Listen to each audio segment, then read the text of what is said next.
On the afternoon of August 19th, 1953, a man in his 70s went over the garden wall of his own house in Tehran on a ladder, while a crowd tore the rooms apart behind him. His name was Mohammad Mossadegh, and until that morning, he had been the Prime Minister of Iran. 19 months earlier, Time magazine had put him on the cover as its Man of the Year. He had come to power promising Iranians one thing, which was that the oil under their country would belong to the people living on top of it. He delivered on that, and it took the intelligence services of two governments the better part of a year to remove him for it. The crowd at his gate that day had been organized and paid for. The officers directing it had been recruited weeks in advance. Iranians still refer to the date by its Persian name, 28 Mordad, and they mean something specific by it, the day their country stopped being theirs to decide. Iran was the first. It worked well enough that it became a method. To understand why Washington and London spent a year and a fortune unseating a 71-year-old lawyer, you have to start at Abadan, on the Persian Gulf, where the British had built the largest oil refinery in the world. Oil was found in Persia in 1908 by a British syndicate that became the Anglo-Persian Oil Company, then the Anglo-Iranian Oil Company, and eventually BP. In 1914, on Winston Churchill's urging, the British government bought 51% of it, so the company pumping Iran's oil was majority owned by a foreign state. The concession it operated under had been signed in 1901 by a Shah short of money, and it gave the British the rights to almost the whole country for 60 years. It worked out about the way you would expect. In 1947, the company reported after-tax profits of £40 million and paid Iran $7 million. Iranian oil workers were making something in the neighborhood of 50 cents a day and living in housing segregated by nationality, in slums outside a compound where the British staff had lawns and clubs and swimming pools. Iranians were not trained for the skilled jobs, which stayed British. What Iran asked for at first was modest. They wanted the company to open its books so that Iran could see what was actually being earned, and they wanted the profits split 50-50, which was not a radical demand. It was the same split Venezuela had already imposed on the American majors operating there, and the same one Aramco signed with Saudi Arabia in December of 1950. The Anglo-Iranian Oil Company refused to open the books. It refused the 50-50 split. And when the Iranian parliament kept pressing, the company's position was that the concession was a contract, and Iran could go and read it. Mohammad Mossadegh was not a revolutionary. He was born into the Qajar aristocracy, took a doctorate in law in Switzerland, and spent 4 decades in and out of Iranian politics, being consistently, tiresomely principled about elections and foreign concessions. He conducted business from a bed, wept in parliament, and fainted during his own speeches, which his enemies found ridiculous, and his supporters found beside the point.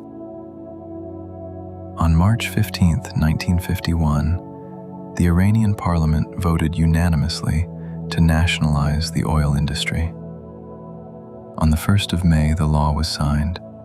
The Anglo-Iranian Oil Company's rights in Iran were revoked, and the National Iranian Oil Company was created to replace it.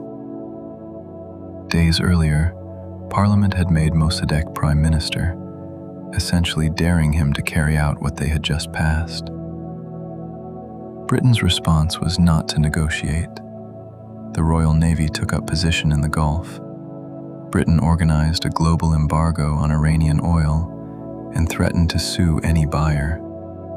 And by October, the Abadan refinery had shut down, and the British technical staff had sailed home. Iran now owned the largest refinery on Earth and could not sell a barrel out of it.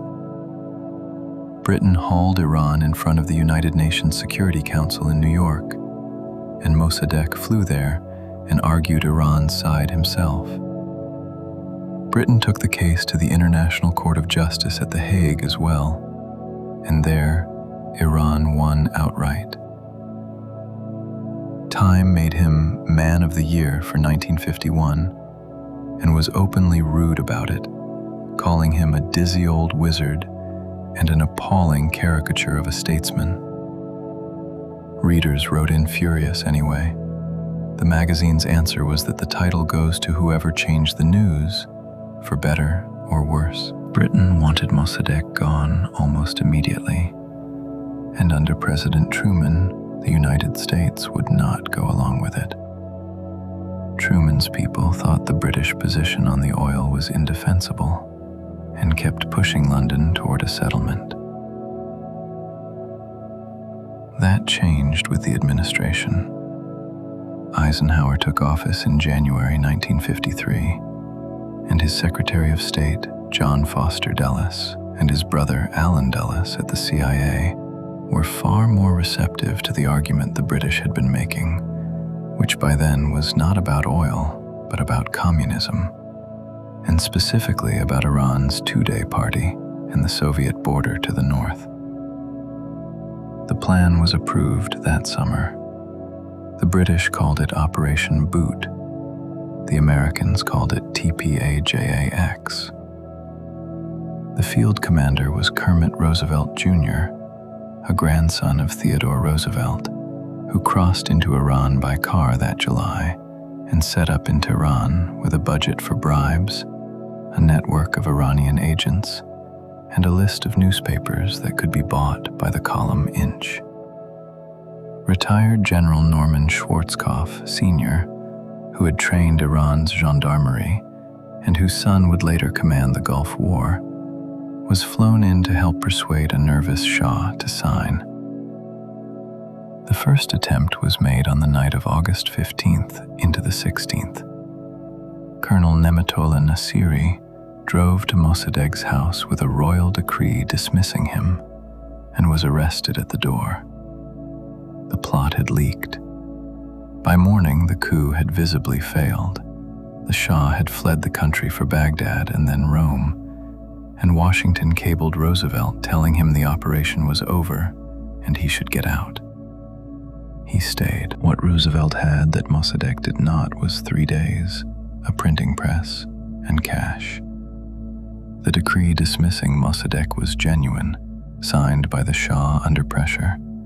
So the story that went out to the Tehran papers was not that a coup had failed, but that a lawfully dismissed prime minister was refusing to leave office.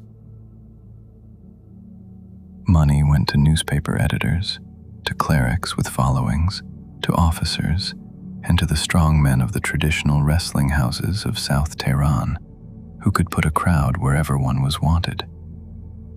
Mossadegh, for his part, had told his own supporters to stay off the streets. He was trying to avoid giving the army an excuse, and the two-day party had been ordered to stand down. So on the morning of August 19th, the only crowds moving through central Tehran were the ones that had been assembled. They grew as they went. By midday, army units had joined them, and by afternoon the fighting reached Mossadegh's house on Cox Street, where his guard held out for a couple of hours against tanks. Estimates of the dead that day run from 200 to 300 people. That is when Mossadegh went over the wall into a neighbor's garden. He turned himself in the next day. General Fazlollah Zahedi, who had been hiding in a CIA safe house, became prime minister, and the Shah flew back from Rome to a throne that was now, for the first time, genuinely his to sit on. He would later write that his restoration had been the work of ordinary Iranians, whose hearts, as he put it, held a spark of divine will. Mossadegh read that line in the newspaper, years later, under house arrest. and wrote his reply. His reply was this. It was, he wrote, the spark of divine will in the heart of Eisenhower that he signed off on a plan to trade a nation's freedom for a 40% share in the oil consortium. He named the figure he believed had been handed out on the second attempt, $390,000 American dollars, and said that every one of those ordinary people the Shah had described received a pittance.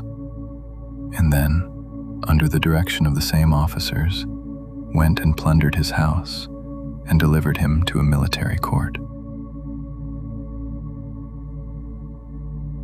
The consortium he mentioned was signed in 1954. The British company kept 40%. Royal Dutch Shell took 14%, the French 6%, and 5 American companies, which had held nothing in Iran before the coup, took 8% each. Iran got the 50-50 profit split it had been asking for before any of this began, and no control over anything at all. Mossadegh was tried by a military tribunal and sentenced in December 1953 to 3 years in solitary confinement, followed by house arrest for the rest of his life. He served all of it. His foreign minister, Hossein Fatemi, the man who had first proposed nationalizing the oil, was hunted down in March of 1954, stabbed in the street by a hired mob, held 8 months, tried, and shot by a firing squad at Qasr prison at 6 a.m. on November 10th.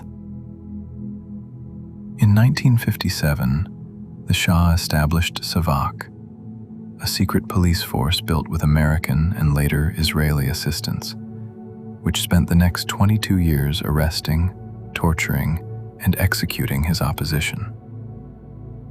The agency had seen some version of this coming. The word blowback appears for the first known time in the CIA's own classified review of the Iran operation, written in 1954. When that opposition finally came for the Shah in 1979, it was not the liberal, secular, constitutional opposition that had once followed Mossadegh. That one had been dismantled in 1953, and what replaced it took 52 Americans hostage for 444 days. 10 months after Tehran, the same agency ran the same operation in Guatemala. Jacobo Arbenz had been elected president in 1950 with about 2/3 of the vote in the second free election in the country's history. And in June of 1952, he signed Decree 900, a land reform that took uncultivated land from the largest estates and handed it to peasant families. Owners were compensated in government bonds, valued at the price they had themselves declared on their tax returns. As many as 1,700 estates were broken up, and something like 500,000 people, a sixth of the country, received land. The largest landowner in Guatemala was the United Fruit Company of Boston, which had been declaring its land at a fraction of its worth for years, and now had to accept that number. United Fruit's lawyers and lobbyists in Washington had deep personal ties to the Eisenhower administration, and the case they made was the same one made about Iran, which was communism. The operation was called PB Success. It ran a rebel column in from Honduras, bombed Guatemala City with unmarked aircraft, and broadcast a fake rebel radio station reporting an army that did not exist. On June 27, 1954, Arbenz went on the radio to resign, and the CIA jammed the broadcast so that much of the country never heard it. He died in exile in Mexico City in 1971, having lost his daughter to suicide and himself to drink. What followed in Guatemala was a 36-year civil war. The United Nations-backed Truth Commission that reported in 1999 estimated more than 200,000 dead, documented 626 massacres, attributed 93% of the violations to state forces, and found that 83% of the identified victims were Maya. 16 years after Guatemala, in Chile, Salvador Allende was elected on a promise to nationalize the copper.